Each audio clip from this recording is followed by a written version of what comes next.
এক দার্শনিক নৌকায় চড়ে নদী পার হচ্ছে। এমন সময় সে নৌকার মাঝিকে বলল, ভাই তুমি কি ভূগোল চেনো? তখন মাঝি বলল, জনাব, এই ভূগোল হইল ধনী মানুষের খাবার, আমরা হইলাম গরিব মানুষ।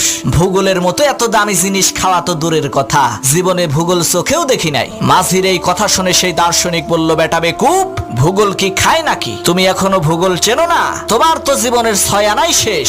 কিছুক্ষণ পর সেই দার্শনিক আবার সেই মাঝিকে জিজ্ঞেস করলো, তুমি কি ইতিহাস জানো? তখন মাঝি বলল, স্যার, ইতিহাস না খাইলেও পাতিহাস জীবনে বহুবার খাইছি। তখন দার্শনিক বলল, বেটা বেকুব, এখনো পর্যন্ত তুমি ইতিহাস জানো না? তাহলে তো তোমার জীবনের 12 আনাই শেষ। এমন সময় সেই নদীর মধ্যে তুফান শুরু হয়ে গেল। মাঝি তখন দার্শনিককে বলল, স্যার, আপনি কি সাঁতার জানেন? দার্শনিক বলল, না, তা তো জানি না। তখন মাঝি বলল, স্যার, আমার জীবনের 12 আনা শেষ হইলেও 4 আনা তো বাকি আছে, আর আপনার জীবনের তো 16 আনাই শেষ। সাঁতার জানেন না? এইবার পানির মধ্যে ডুবে মরেন, আমি গেলাম।